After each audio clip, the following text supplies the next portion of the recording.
Olá, boa tarde a todos. Bem-vindos de volta às nossas sessões medievais, a esta nossa sétima sessão de 2022, neste regresso de umas férias que tenham sido, espero que tenham sido boas para todos quando estão a ver.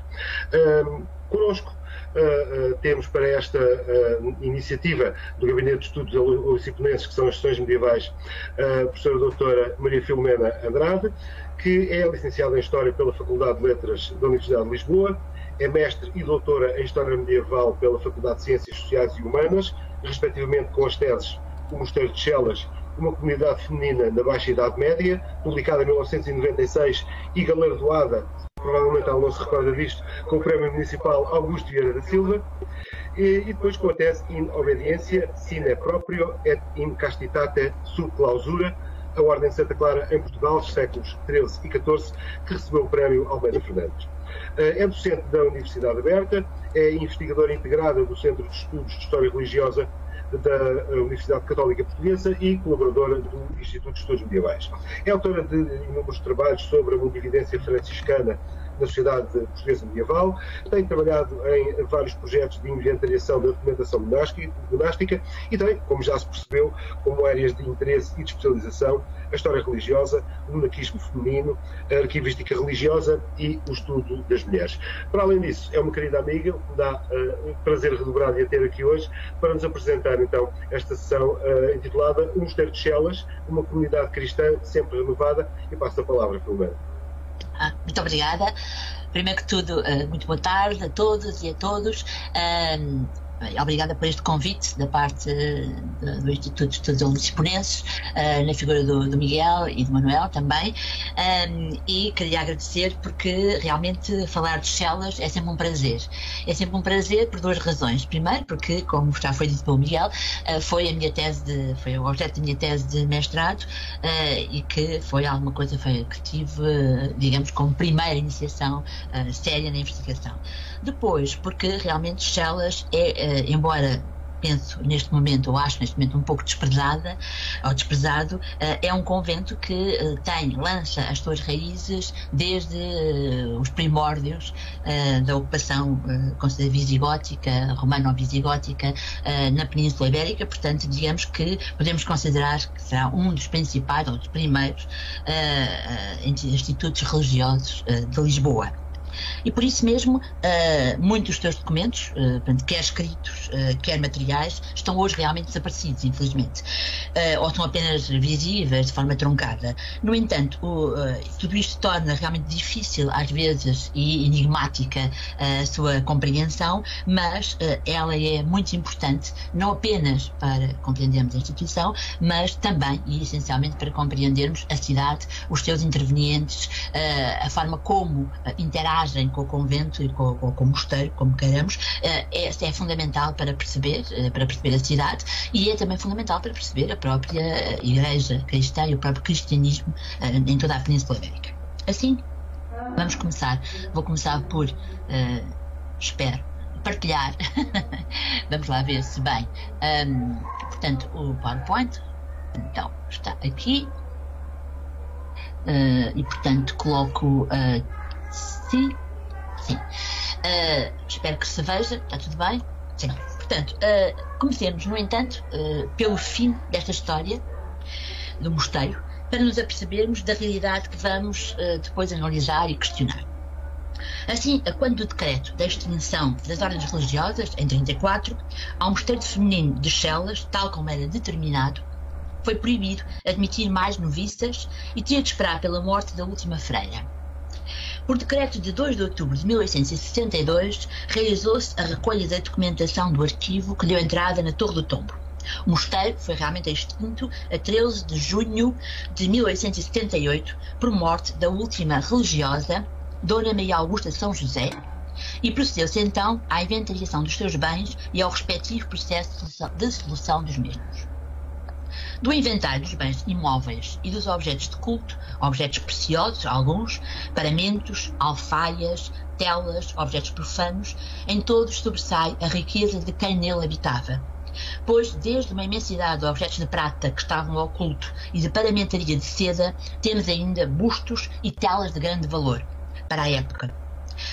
E até para hoje também, claro, de ressaltar, por exemplo, no seu espólio, algumas dezenas de telas do pintor português Bento Coelho da Silveira, que já foram até expostas, grande parte delas, e da sua escola, de Oliveira Bernardes, de Pedro Alexandrino, de João Tomás, entre muitos outros, e ainda um apreciável conjunto de imagens e de livros sagrados, em que se contam crónicas e agiológios, livros de leitura mística e missais, entre muitos outros. Depois deste inventário, decide-se o destino a dar ao edifício. Assim, por decreto de 30 de setembro de 1880, o convento foi cedido ao Colégio das Missões Ultramarinas, para aí fazer um outro colégio filial da sede, em Sernache de Bom Jardim, a quem só foi entregue em 1884. No entanto, o Colégio de Sernache nunca aqui realizou o referido estabelecimento, embora tenham ficado com um significativo espólio, ainda hoje o possuem, em bens móveis, especialmente livros e alfaias litúrgicas.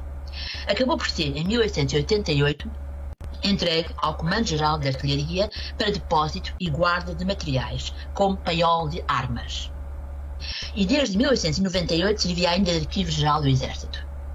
Como tantos outros, serviu após a extinção para fins mais do que profanos, e foi mesmo habitado pelos familiares de quem trabalhava no paiol.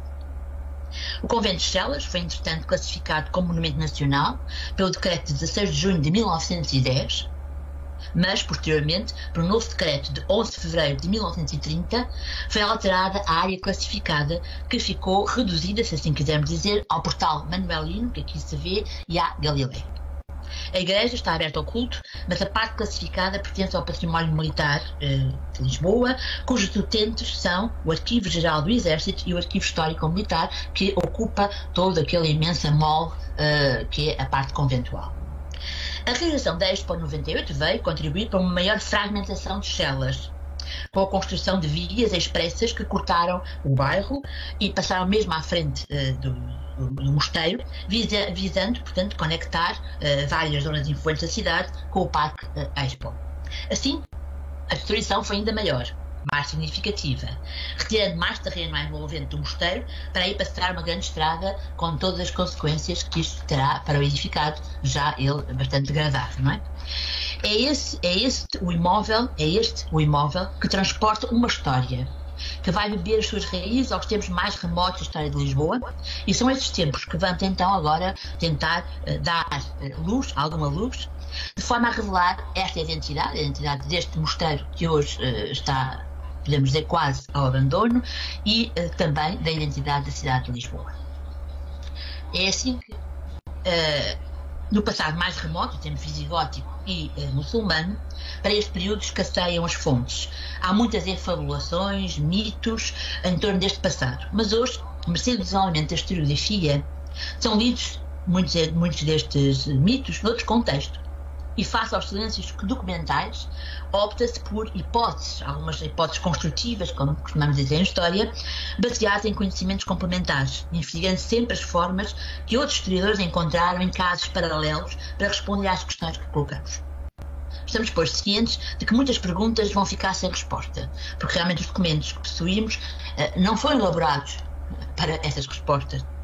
Assim, o Convento de Chelas, situado no termo oriental de Lisboa, junto a um esteiro do rio Tejo, tem uma ocupação que remonta, segundo alguns, ao século VII, como templo de vestais, dedicado a Tétis. Não há qualquer documento que o comprove.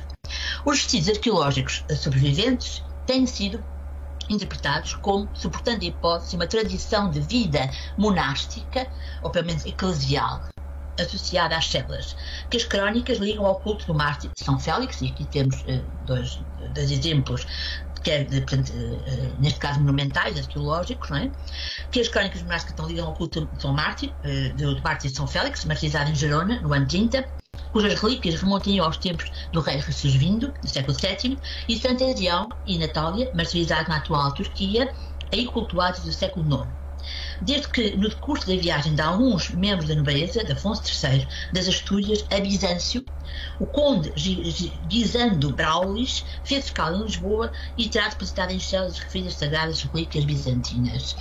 Não temos a certeza de tudo isto, temos realmente aqui duas estelas que mostram claramente que realmente havia um culto ou havia uma memória destes dois santos mártires. Diversos autores leem as tradições e a sobrevivência destes cultos antigos, aliado aos vestígios arqueológicos que aqui mostro, como prova de uma sobrevivência da vida religiosa em Chelas no tempo do cristianismo visigótico e durante a ocupação muçulmana. Desta época, chamada Moçárabe, no final, durante o tempo muçulmano, que se liga a este tempo, ou deste tempo, liga-se uma ampla renovação do mosteiro. Restam importantes fragmentos escultóricos ligados a elementos arquitetónicos de grande envergadura e que se encontram no Museu do Carmo.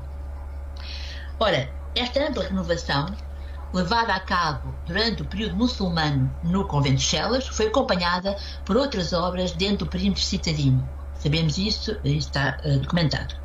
Assim, destes achados, e tendo em conta a agiotoponímia, podemos afirmar que no período anterior à reconquista cristã da cidade, a comunidade de São Félix, Santo Adrião e Santa Natália pode ser conotada com o bispo e a comunidade moçara da cidade. A falta de informações para esta época e para o culto destes santos em Chelas, apesar de alguns achados, como vimos que o podem corroborar, não nos deixam ainda antever que tipo de comunidade existia em Chelas, à época, e quem eram realmente os cristãos que aí viviam. E até mesmo como se relacionavam com os muçulmanos. Ainda que pouco expressivas, as duas notícias relativas a bispos moçárabes na área da Diocese de Lisboa, durante o século XI, confirmam a continuidade da estrutura eclesiástica local após as requintadas obras promovidas pelos cristãos oliciponenses no século X. Que a comunidade moçárabe continua ativa parece uma verdade e com grande preponderância social até às vésperas da conquista de 1147. Assim o atesta, por exemplo, as palavras do monarca norueguês Sigurd Magnusson, que em 1109 viu uma cidade que lhe pareceu metade cristã e metade pagã.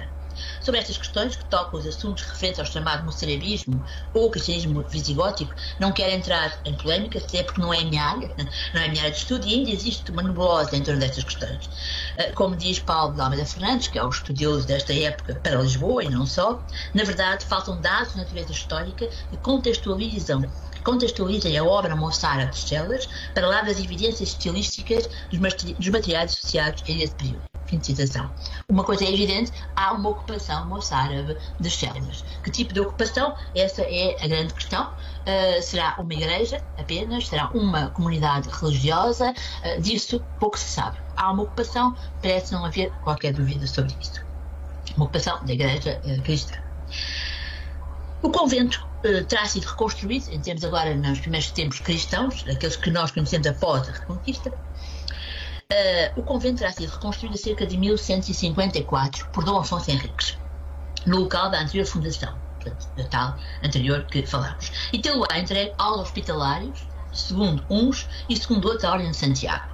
Nenhuma nem outra situação se encontram documentadas e é fácil dizer uma coisa ou outra, porque, como sabemos, na altura da Reconquista, Afonso Henriques, para recompensar todos os cristãos, cavaleiros cristãos que ajudaram na Reconquista, distribuiu benesses, e poderá ter sido esta também a lógica, quer para o hospital, quer à Ordem de Santiago, pelo facto de terem ajudado na conquista de Lisboa.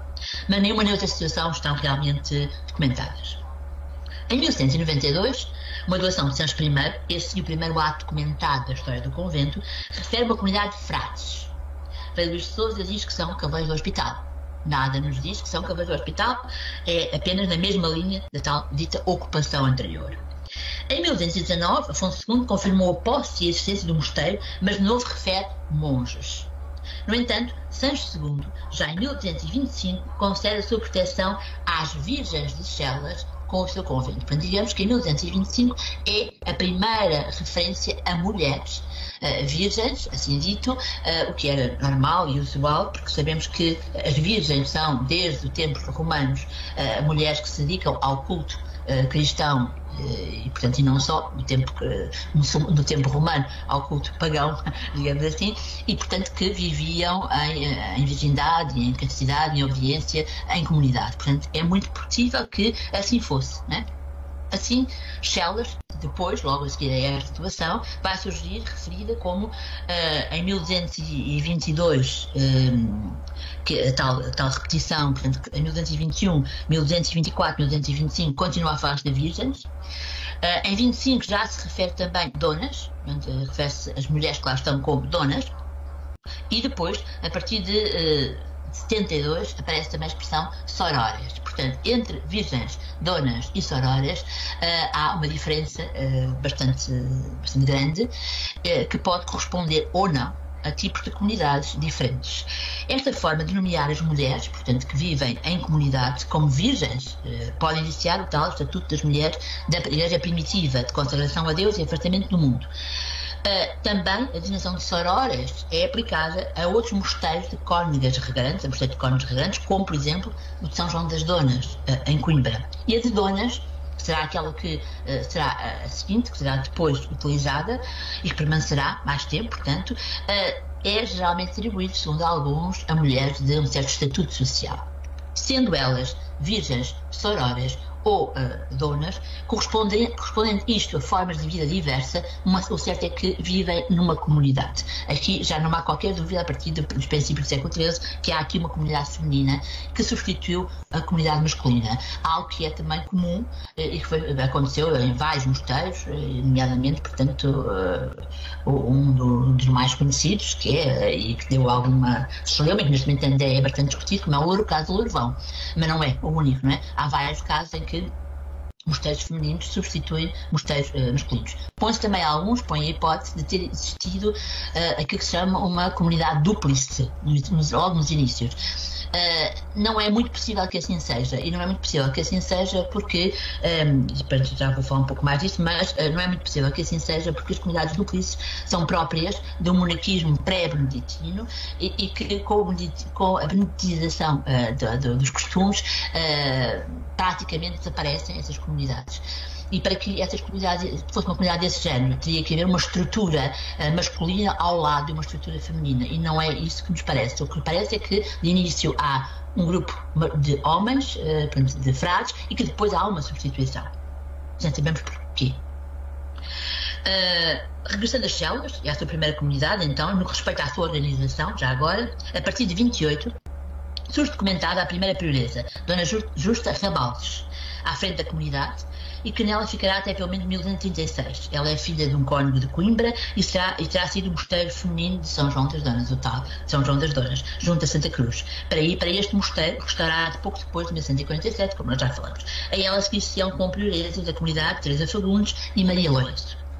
Nesta documentação em que elas estão presentes, há ainda conversos, fala-se de conversos e mesmo de um frade. Mas esta situação, e agora voltando à outra questão, de frades e de conversos ao lado de monjas, é comum. É comum noutros conventos, em que estes homens se encontram ao serviço das mulheres para coisas que elas não podem fazer.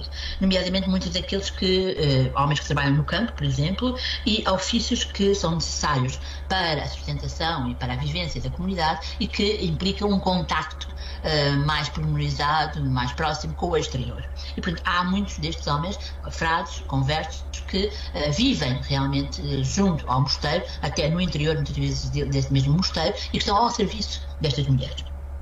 Portanto, não parece plausível, torno a dizer, que se faça aqui a ideia de uma comunidade dúplice.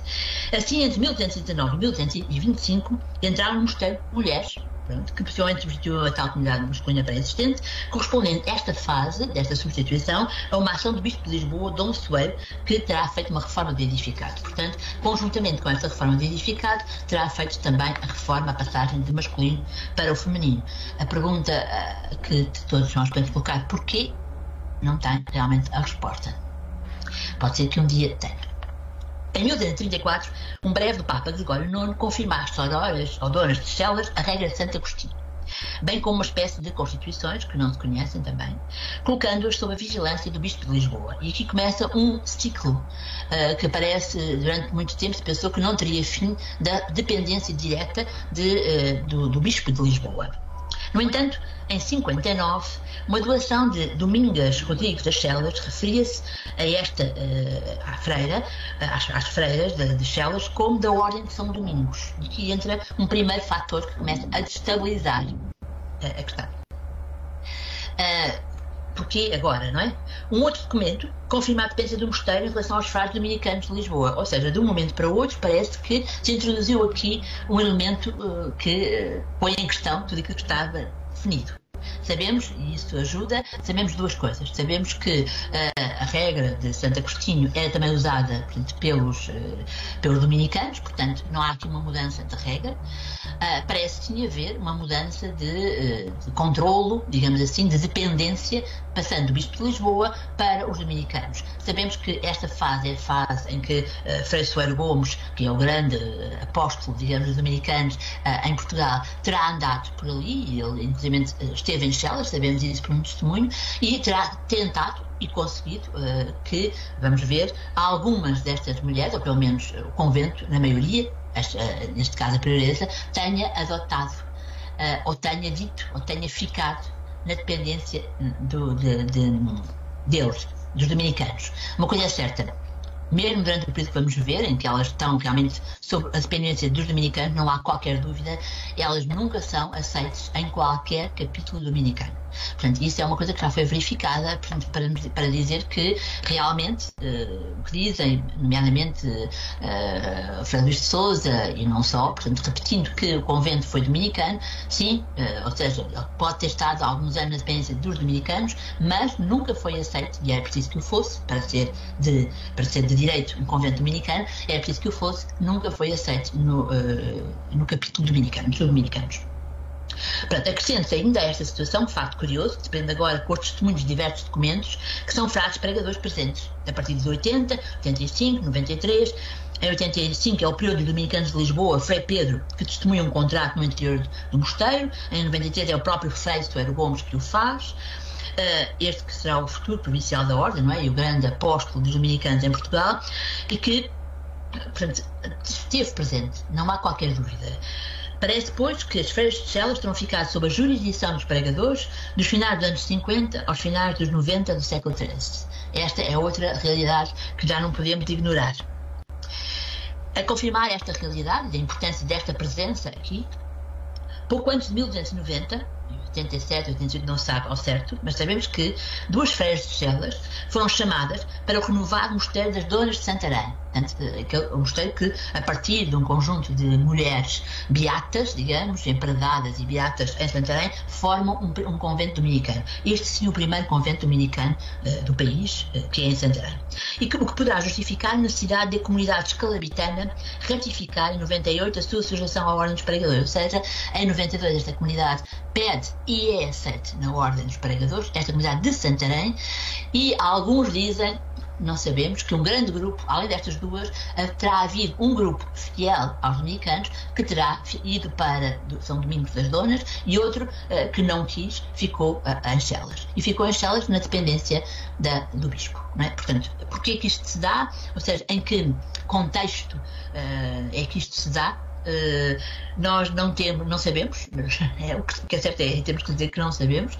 Sabemos sim que a partir daqui, a partir de 1292, sabemos que não há qualquer tutela, e ela é confirmada, esta não tutela dos pregadores, em 1308, quando a prioresa Teresa Sanches de Villa-Lobos se declara subordinada ao Bispo de Lisboa e continuando a seguir sempre a regra de Santo Agostinho. Portanto, esta passagem pelos dominicanos é algo, mais uma das grandes questões que é preciso aprofundar um pouco mais para perceber o que é que se terá dado aqui. Sabemos o que é que se passou, ou mais ou menos factualmente, temos algumas datas, mas as razões nós desconhecemos, não é? Podemos, pois, concluir que o cenóbio de Chelas esteve durante algum tempo sob a tal tutela dos dominicanos, e a partir daí é ao Bispo de Lisboa que elas pagam o dízimo, é o Bispo de Lisboa que faz a visitação, a correição, e é ele que valida todos os seus contratos. Portanto, isso a partir de 1308, então não há qualquer dúvida. Entre 1292 e 1308 poderá haver ainda alguma dúvida, mas não há vestígios nestas datas de dominicanos. Portanto, o último será de 1289, 90 propriamente. O que é que será dado? Não sabemos. Que é um mosteiro, e vamos ver a seguir, complexo, com fações que se formam facilmente e se desfazem. Isso é uma realidade. E, portanto, poderá ter havido aqui também o que se passou, vamos ver, mais tarde, já no século XIV e XV. Bem, no século XIV, o mosteiro possui um grupo de monjas dos mais elevados grupos sociais da Ordem Lisboeta. Portanto, a relação com o Bispo de Lisboa vai fazê-las, digamos assim, as senhoras, digamos, se vocês quiserem, as senhoras da elite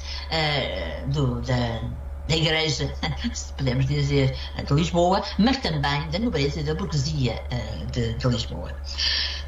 Mas por isso mesmo também, e porque onde se situa, vai sofrer muito com as guerras fernandinas e com a invasão castelhana. Os problemas são tão graves que são obrigados a sair do mosteiro. Assim, entre 97 e 98 vão para o Paço Régio e de 99 a 1401 para a Baía de São Brás, umas casas que elas alugam. Em 1403 o mosteiro encontra-se em ruínas, mas deveria ser realmente quase totalmente arruinado pelas obras que se vão realizar, e é um mercador rico de Lisboa, João da Feira, que arrenda as terras do mosteiro e que se compromete por esse arrendamento das terras, no prazo de 8 anos, em refazer todo o mosteiro, basicamente. O que é que ele vai refazer? O que se diz é muros e paredes exteriores, mas também o próprio claustro. Tudo feito em 8 anos e tendo como modelo a sala do prior do hospital em São Brás, sabendo que na altura a prioreza do mosteiro é Dona Aldonça Pereira, ou seja, a irmã de Dona Novas Pereira. Portanto, estamos perante um momento de grandes dificuldades, mas que a importância, o valor, a influência das mulheres que habitam este mosteiro lhes fará resolver, até com alguma celeridade, não é?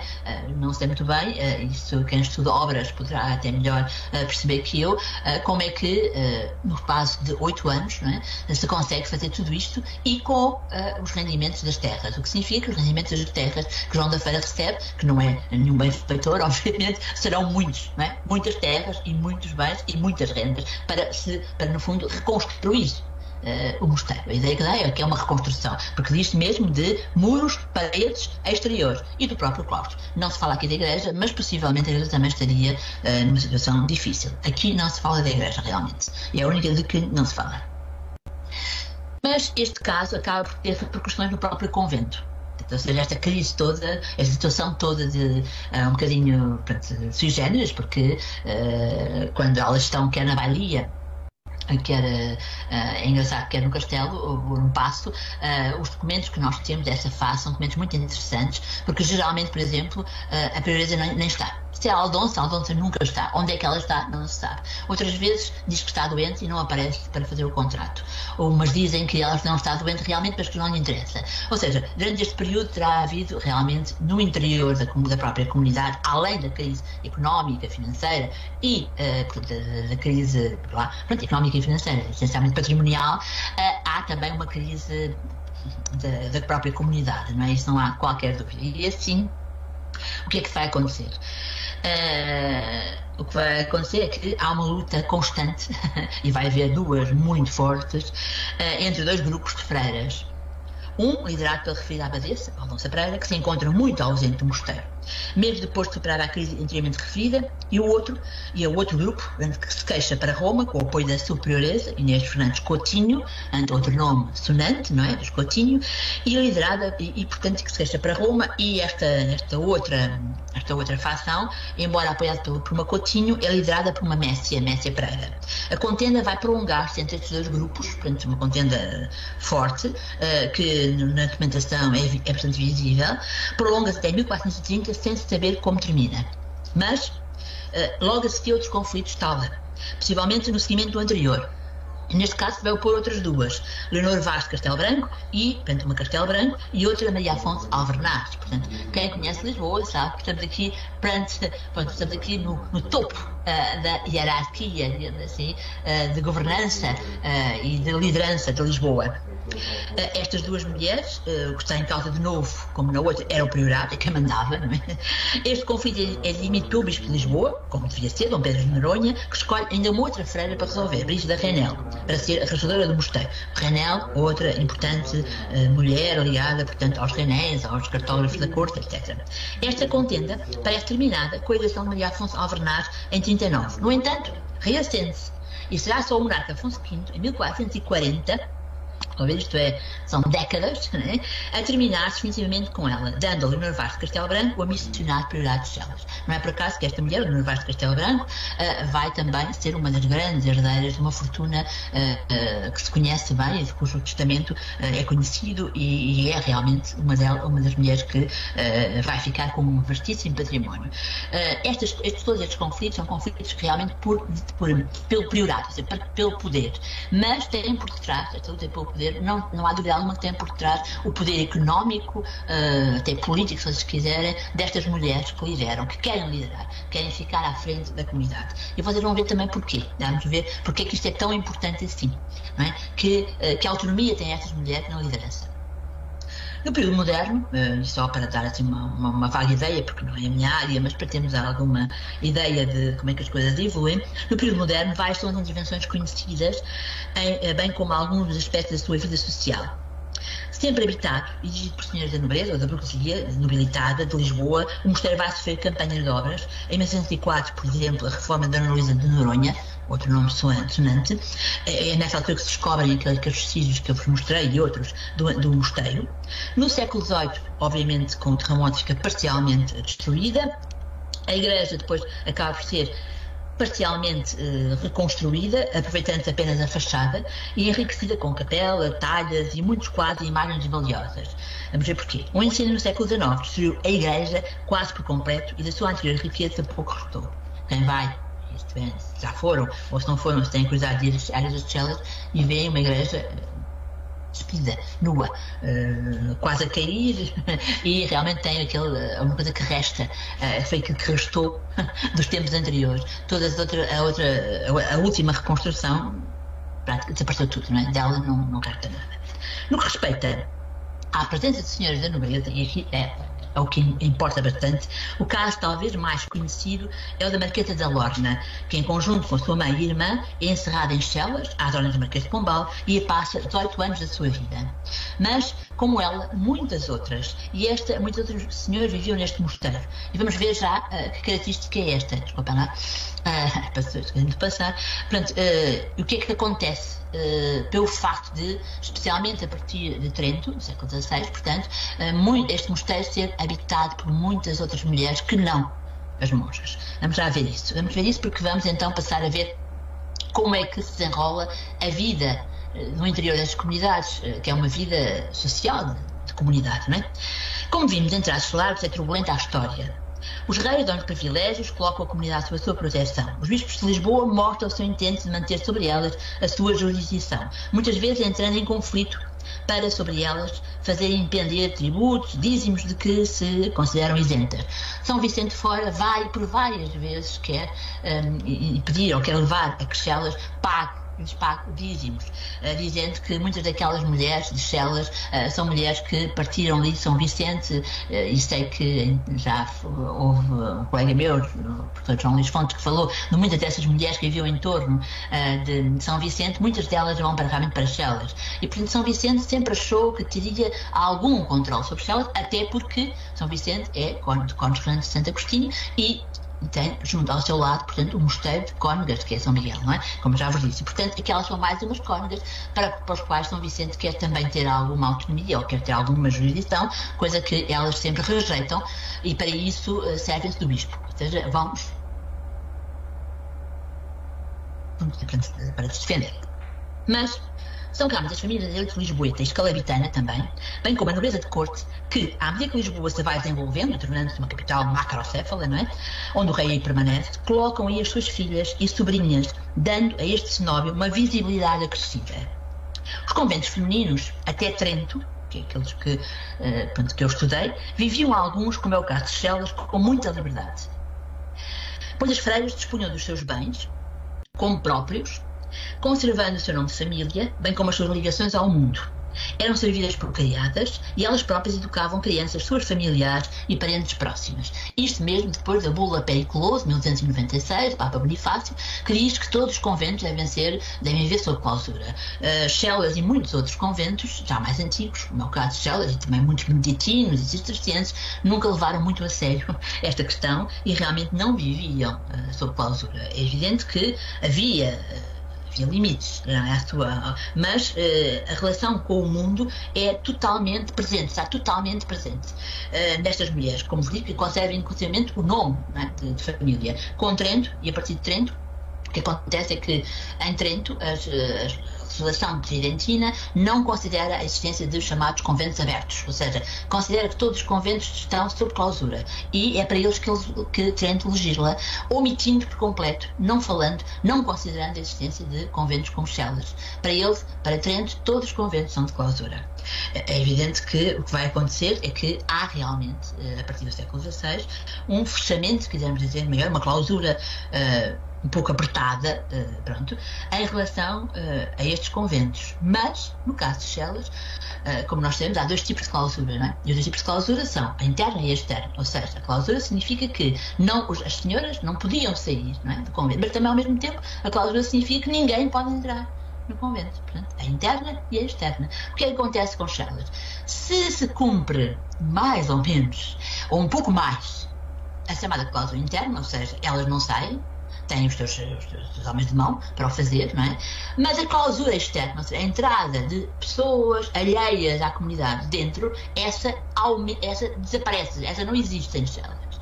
Chelas, quando se dá, depois, quando acaba, digamos, quando se dá a expropriação, Chelas tem no seu interior imensas casas de mulheres, de senhoras nobres, que lá estabeleciam as suas casas junto à cerca. E junto à cerca existiam N casas de senhoras, junto à cerca, mais ou menos junto à cerca, mas mais próximo da cerca, de senhoras que aí viviam e que aí tinham uma vida normalíssima, mas fechadas ali, digamos, com uma clausura, que, no entanto, tinham criadas, tinham escravas, pronto, aliás, como também muitas das monjas tinham. Pronto. As senhoras da comunidade e tantas outras, e as suas famílias, fazem ricas doações ao mosteiro, bem visíveis no património que este gera, e simultaneamente muitas são aí sepultadas, pedindo às freiras que rezem por elas, constituindo aniversários e capelas e doando os seus bens. Servindo desta forma a comunidade de que dependiam e com quem mantinham redes de ligações e de influência muito importantes para quem se encontrava no interior dos muros, mas também para os que se encontravam fora deles. É, no fundo, uma comunidade que se alarga cada vez mais. Chelas tem um património vastíssimo, um património fundiário vastíssimo, que se estende da margem sul, Montijo, Barreiros, Setúbal, até Coimbra, passando essencialmente por Lisboa e os arredores de Lisboa, e Santarém e a sua área periurbana. Num conjunto apreciável, muito apreciável mesmo, de rendas e foros. As famílias das elites de Lisboeta e Escalabitana escolhiam então um mosteiro para neles colocarem as suas filhas, porque assim gozavam de privilégios únicos. Centro de poder, o mosteiro torna-se assim um agente que interage com o mundo que o rodeia, pois nele procura a massa humana que o compõe e que o serve. Por isso, as famílias da urbe lisboeta que ambicionam o prestígio ao serviço do rei ou do município encontram em Chelas um parceiro. Por vezes um adversário, mas sempre uma entidade a ter em conta para ascender na escala social. Concluindo, podemos dizer que uma história atribulada e cheia de imprevistos faz o mosteiro de Chelas, situado num apetecível vale ocupado por diversas comunidades ao longo dos tempos, um importante marco da história de Lisboa. Obrigada. Obrigado, nós, Filomena, por esta magnífica visita guiada a Chelas e à sua história e à sua comunidade. Acho que temos todos vontade de saber um pouco mais e por isso vamos bombardear com algumas questões. Certamente o Manuel também terá algumas para te colocar e provavelmente temos também ali algumas questões colocadas por aqueles que nos estiveram a ver e a ouvir. E o primeiro que saltou à vista, bom, é a minha formação militar, foi a guerra surda entre Pereira e Coutinho, ou seja, uma guerra surda por interposta pessoa entre o Condestável e o Marechal. Mas pronto, deixemos isso de lado. Não, muito importante, isso é muito importante porque aí reflete certeza, não é? Isso reflete certeza a luta entre os dois. Eu não tenho qualquer dúvida. Sim. Não tenho qualquer dúvida. Acaba por ser uma luta por interposta pessoa. Mas eu tenho uma questão que gostava de colocar para já, e que tem que ver com o tal prestígio do que falaste de Chelas, e que penso que é inegável, e que se expressa no facto de as elites urbanas de Lisboa colocarem aí as suas filhas, e muitas senhoras também aí ingressarem depois de enviuvarem. A minha questão é, será que foi esse prestígio inegável de Chelas que veio, chamemos-lhe assim, secar Odivelas? Porque nós não temos grandes casas religiosas femininas em redor de Lisboa, e por isso, se calhar, as duas opções seriam ou Chelas ou Odivelas. Será que Chelas veio, de certa forma, secar, ou continuou a secar aquela que poderia ser uma das fontes de fornecimento de gente para Chelas? Queres que eu responda já ou juntas perguntas? Sim, podes responder já, e depois, se a palavra ao Manel, depois também tenho mais uma outra questão que gostava de colocar. Pronto, é evidente, eu sei que o meu colega Ripas, que já apresentou possivelmente aqui os mosteiros cistercienses, Odivelas. Portanto, tem essa questão. É uma questão que desde sempre todos temos, e ele que este em particular a tem. Eu penso que, por um lado, é verdade que Chelas tem no ambiente, eu penso que Chelas tem uma característica que Odivelas não vai ter. É que Chelas vai ter uma liberdade que Dom Dinis não quer dar a Odivelas. Dom Dinis forma um convento cisterciense à semelhança do mendicante. Ou seja, é o convento mais mendicante cisterciense, dos cistercienses. O que é que isso quer dizer? Quer dizer que quando Dom Dinis forma, Odivelas lhe dá uma carta, portanto, de formação, de fundação, e todo um rol ele está a pensar nos conventos mendicantes, por exemplo, que a sua mulher fundou em Coimbra, ou que o seu filho bastardo fundou em Vila do Conde. Portanto, e tem toda uma matriz, toda aquela carta de fundação, que o Ripas deve ter falado, tem uma matriz que leva aquelas mulheres a realmente terem clausura, não direi que todas terão, mas que terem clausura, e a terem um modo de vida que é um modo de vida mais virado para o interior do que para o exterior. Depois, Odivelas é criado com um pequeno património. É evidente que é com o património de um rei. É um rei que lhe dá esse património.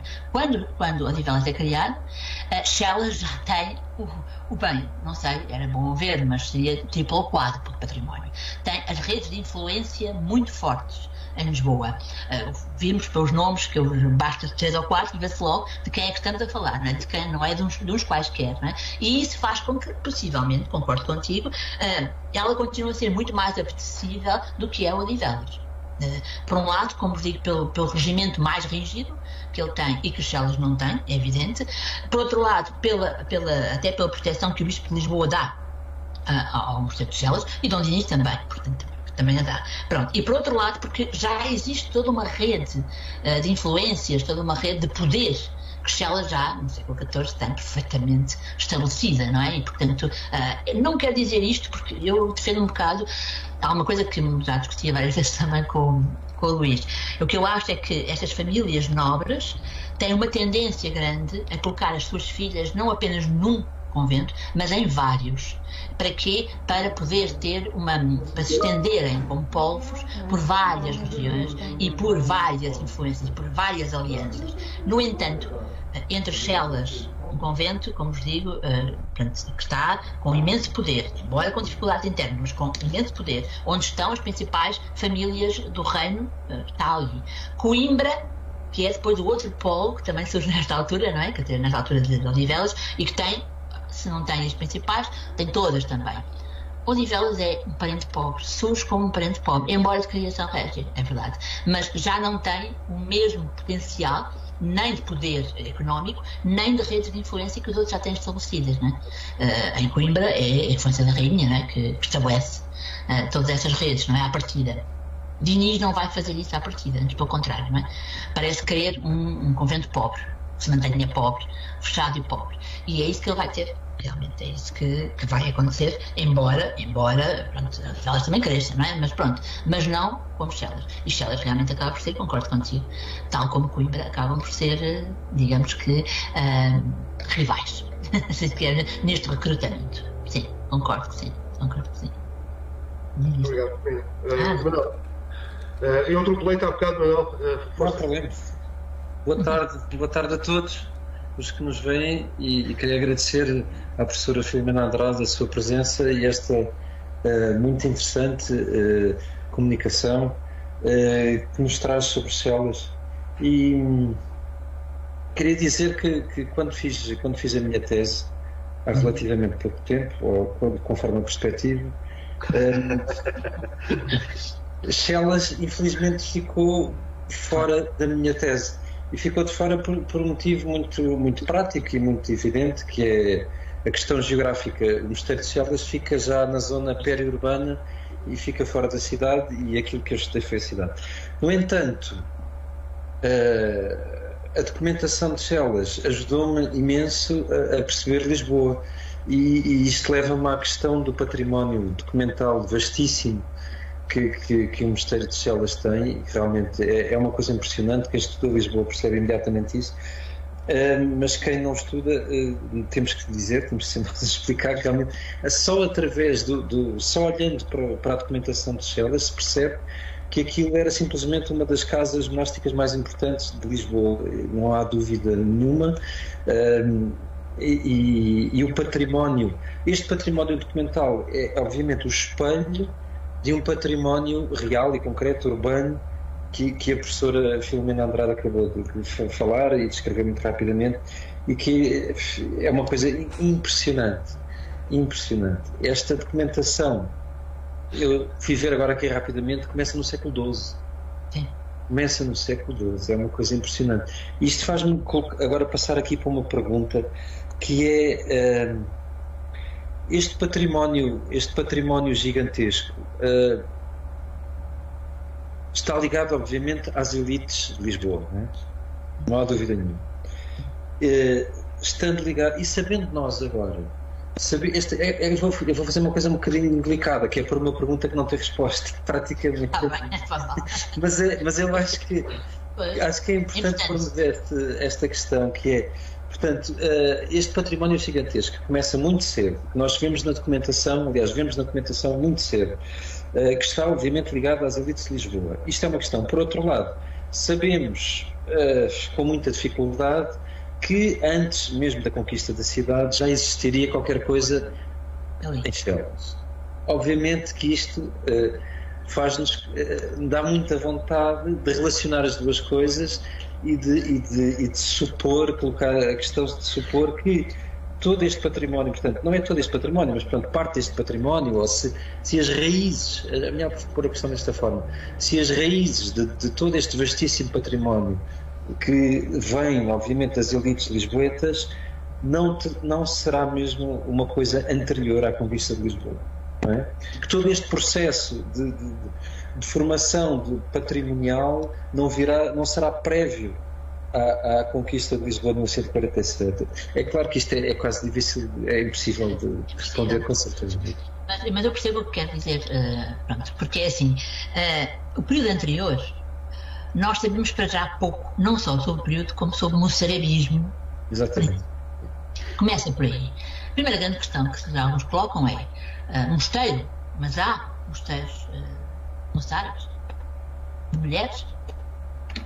Não sabemos. Exatamente. Primeiro, começando logo aí, portanto, o que se diz é, bem, pode não ser um mosteiro, mas pode ser uma igreja, pronto.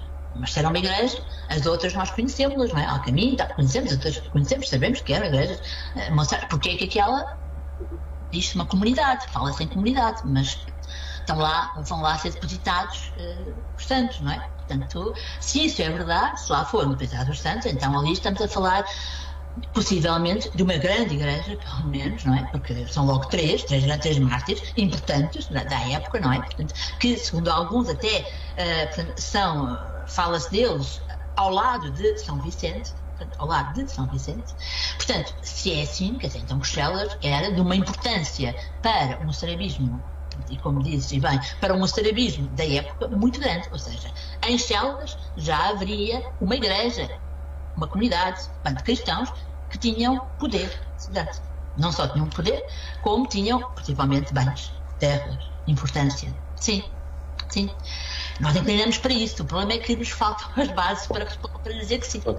Faltam-nos as bases em que sentido? Ou seja, é como digo, mas fazes bem interrogar, porque eu acho que essas interrogações, nós temos um aluno que, infelizmente, agora ia fazer tese sobre esta passagem, porque a mim e a todos que estamos com, e no fundo é aquela questão que tu colocas, é perceber o que é que realmente havia na estrela, quem é que estava, não é? Quais cristãos, tudo bem, mas quem eram estes cristãos, como é que eles agiam e que poder tinham eles para ali se colocarem os 3 mártires, não é? Não é em qualquer sítio que se colocam assim estes 3 mártires, não é? Que são votados e colocados ao lado de São Vicente, não é? Portanto, isto tudo indicia que há ali alguma coisa importante, e isso estamos de acordo. Eu acho que isso hoje já ninguém diz que não. Portanto, ou seja, sim, há ali alguma coisa importante que foi visigótica e portanto moçárabes também praticamente hoje já não se põe, já não se nega. Pronto. Agora, o que era? Essa é a grande questão. Mulheres dificilmente. Desculpem-me. Mulheres dificilmente. Homens, sim, mas uma comunidade de monges, como digo, como é que é na Cátia moçárabe? Não se conhece.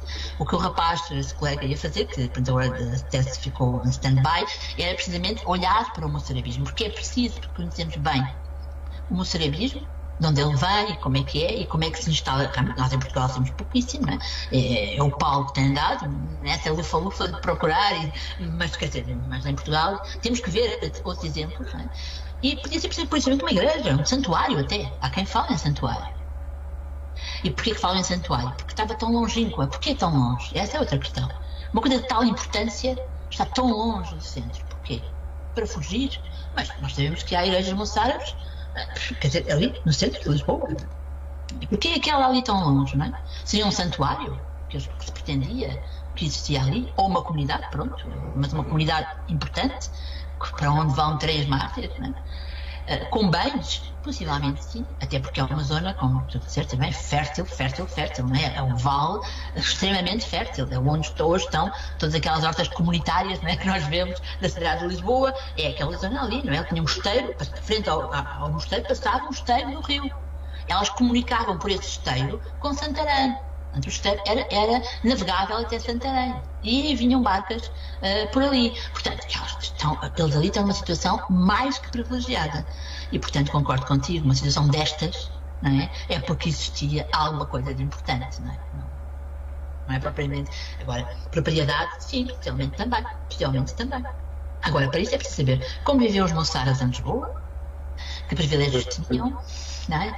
É preciso saber tudo isso que nós estamos a zero. Se de Coimbra ainda sabe uma coisa ou outra, porque começou a estudar, mas muito pouco. Sabe-se de algumas elites. Sabe-se o nome de um ou outro. Sabe-se do bispo, coitado, que lá foi pela borda fora. Sabe-se dos outros 2 que existiram e tal. Mas isso é pouco para chegarmos às células. Como digo, eu acho que talvez, comparando com outras situações, se possa chegar às células.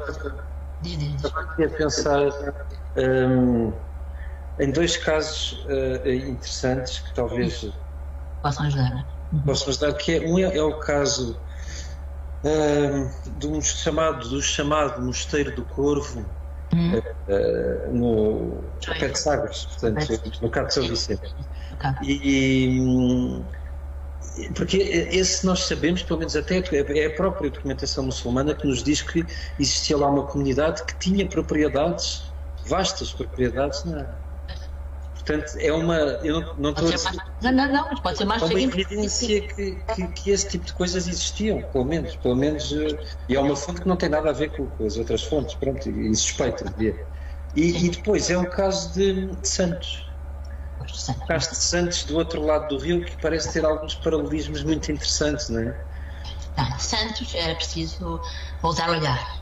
Começar a uma tese, mas é uma tese um pouco mais descritiva, e que Santos é preciso olhar de novo, porque durante muito tempo se pensou, e aliás, quando se diz que no início vão para lá Cavaleiros do Tempo, é à semelhança de Santos, ou seja, elas sabia mais um recolhimento, como Santos foi um recolhimento. Nós chamamos convento, não há problema nenhum em chamá-lo de convento, mas é um convento que é ao mesmo tempo um recolhimento de senhoras, não é? De senhoras nobres, de mulheres de cavaleiros, etc. Pronto. Portanto, tem um funcionamento muito, muito próprio. E tal como Chelas, realmente, tem um património extensíssimo, não é? Aquelas mulheres, tal como as mulheres, como as monjas de Chelas, as donas de Chelas, têm uma mobilidade muito grande e também elas, essas sim, já não odivelas, mas essas sim é que lutam também pelo predomínio dos grandes senhoras. Portanto, aí pode-se comparar Chelas a Santos, mas são dos únicos, assim, digamos que nós temos de dizer que comparamos a nível das elites. Embora eu penso que em Santos, mas isso, como vos digo, eu não vi a Comissão de Santos, vi as teses, não é? Conheço as teses, mas aí era preciso olhar para Santos porque de uma outra forma, como vos digo, é preciso olhar para Santos, como também as Chelas no fundo, tendo em conta que há muito daquele património também que é volátil, ou seja, que fica durante algum tempo e depois sai, não é? Porque sai com as senhoras e elas saem muito também e entram e saem, porque aquilo tem foros, não é? É diferente, tem foros, portanto, de recolhimento. Chelas acaba no final da sua vida por ser também um recolhimento, não é? Porque vivem lá imensas senhoras nobres, têm lá a casa, não é? E vivem lá com a sua família e com os seus criados. Isso é uma característica, passa a ser uma grande característica dos conventos a partir de Trento, a partir principalmente do século XVII, XVIII. E é isso que depois originará aquelas juntas de melhoramento da Dona Maria, porque os conventos são numa fase, estão realmente entre aspas, ou seja, estão cheios de grandes senhoras que fazem o que querem, mas nos apetece, e muito pouca espiritualidade em alguns casos. Isso levará à grande crise que antecede o fim, não é? Que antecede o fim das ordens em Portugal, porque realmente já no século XVIII, no princípio do século XVIII, havia essa grande crise, não é? Da vida espiritual, dito assim, dos conventos. Mas aí sim, aí eu acho que nós podíamos comparar. Até inclusivamente, um trabalho que seria interessante fazer, mas pronto, não será comigo, mas outras pessoas fazer, era comparar elites num e noutro, não é? Olhar para quem vai para um e para o outro. Ao longo, por exemplo, do século XIV, XV, ver as famílias. Eu continuo a achar, isto é mais uma intuição do que ser uma certeza pura, de que a nobreza portuguesa tem tendência a colocar filhas, sobrinhas, pronto, etc., em diversos conventos, em diversas ordens, inclusive, para ter um conjunto de alianças e não de concentrar na mesma. Mas pronto, isso não se passa muito com Santos. Tem que ser provado. Isso não se passa muito com Santos. Pois, não sei se há mais com Chelas. Com Santos não, porque nós também sabemos qual é que é a fonte de recrutamento da Ordem de Santiago. Essencialmente da Ordem de Santiago, pois. Mas são urbanas, essencialmente. Sim, mas eu não sei quem são as pessoas. Aliás, era uma questão de começar a comparar e começar a ver que é a única que em quantidade de propriedade se avizinha às Chelas, mas mesmo assim eu penso que Chelas conseguirá ultrapassar, especialmente na Idade Média, especialmente no final do XIV, XV. Chelas realmente, não só pelo volume em Lisboa, visto, não é? Que é realmente uma coisa brutal, mas também pela sua extensão até Coimbra e Santarém. Em Chelas, Santarém tem propriedade com o nome delas, não é? O quintal das donas, que sabe que são de Chelas, portanto há uma influência grande. Houve uma influência em São Domingos das Donas e há outras influências importantes em Santarém, da parte de Chelas.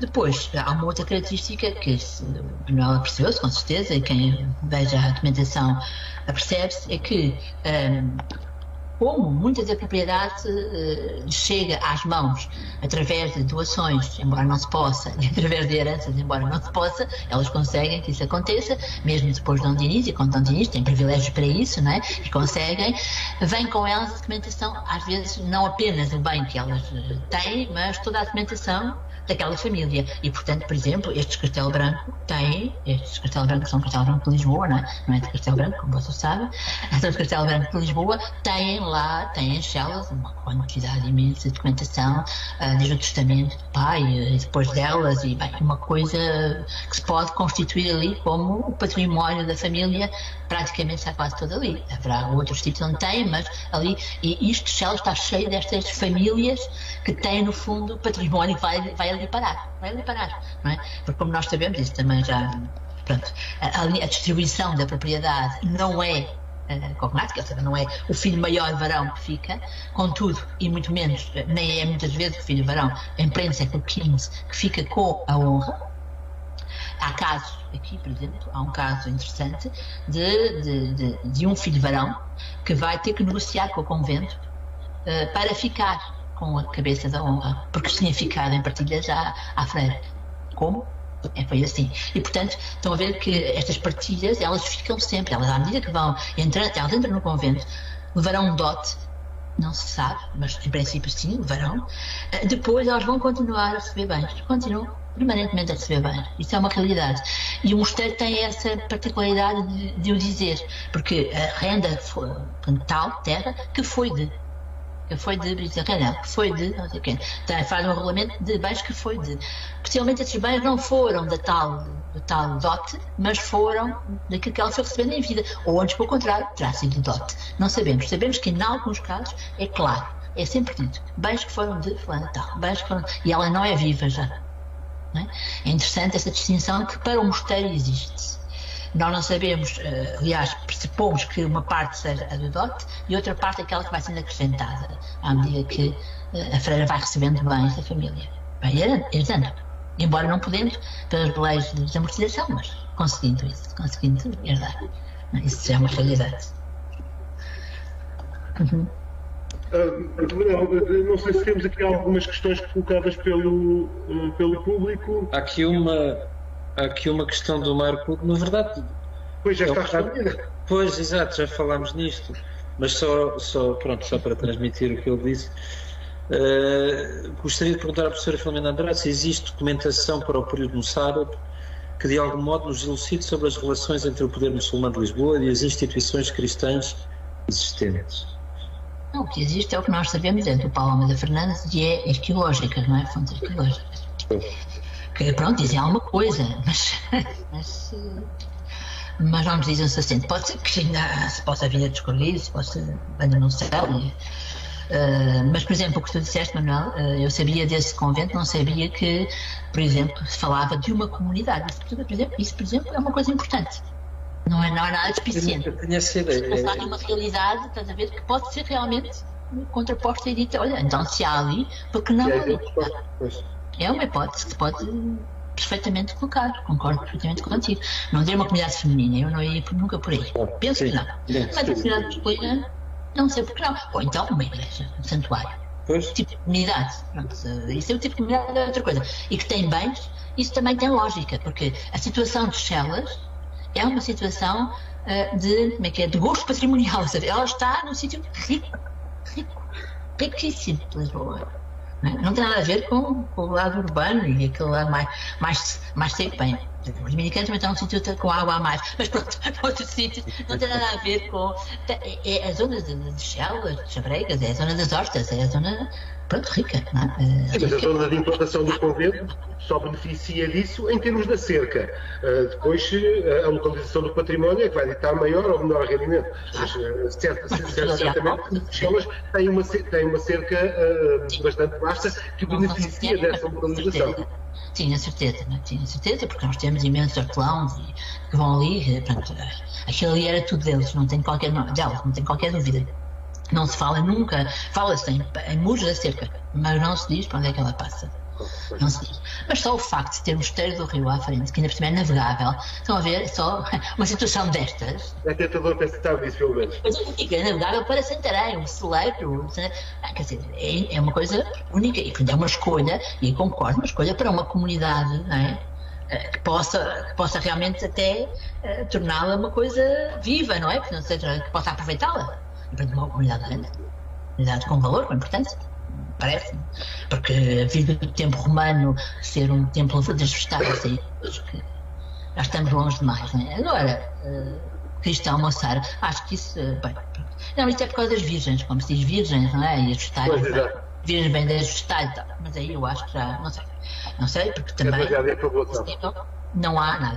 Ali talvez servisse se começasse a fazer algumas escavações. Já tem feito tantas escavações para fazer estradas, agora faltava mesmo o mosteiro claustro, que está num estado, vocês foram, eu já não vou lá há uns 10 anos, mas a última vez que fui, que estava num estado, então, que foi paiol, ao lado do claustro, rebentaram coisas e tudo. Fizeram experiências de. É evidente como é que se aguenta, como é que uma estrutura, ainda aguentar aquela estrutura toda que ali está. Tem havido imensos projetos para ali que nenhum deles acabou por ser Foi, fizeram aquela estrada que acabaram lá com a artilharia, não é? Saiu de lá os que já estavam no exército, o regimento, o que se chamava, e ficou só aquela parte, não é? Conventual com o arquivo. E a parte da igreja e do claustro que está ao lado, eles podiam perfeitamente fazer um projeto para ali. Embora a igreja não tenha nada, a igreja está totalmente despida.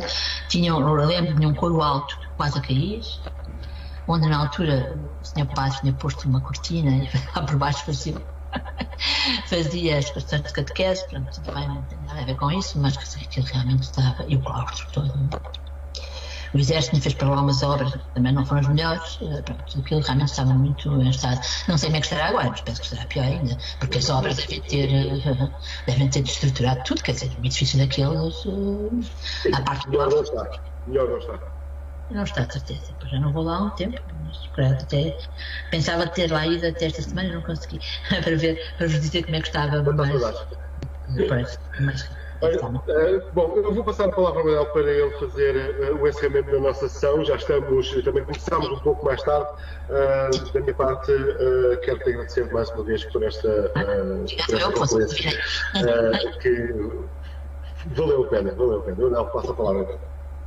Então, vou brevemente encerrar esta sessão medieval, que foi extremamente interessante e que trouxe a questão do mosteiro ao convento de Chelas e que é muito pouco conhecido para o público em geral e sobretudo relativamente à dimensão e importância que ele teve na Idade Média.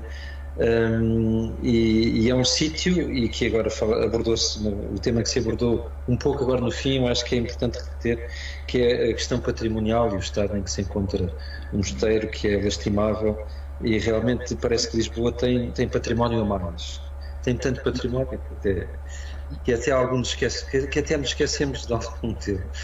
E de facto é uma pena, pode ser que essa situação se altere. Manuel, desculpa só interromper. Já agora, também situação caótica, terrível, temível de Santos. Pois. É uma coisa, é uma vergonha. Ainda é pior. É uma vergonha. Mas pronto. Pertence agora à misericórdia, não é? Mas é uma vergonha. Está habitado. Pois. Claro. E vamos então encerrar esta sessão e agradecendo muito à professora Filomena Andrade pela excelente comunicação, e foi com muito gosto que aqui recebemos, e voltaremos em breve para o mês que vem com mais um convidado para as nossas sessões medievais. Muito obrigado a todos, adeus Miguel, e obrigado a todos por terem assistido. Muito obrigada também a todos, está bem? Obrigada a vocês também pela vossa paciência. Obrigada. Tchau, boa tarde, obrigada.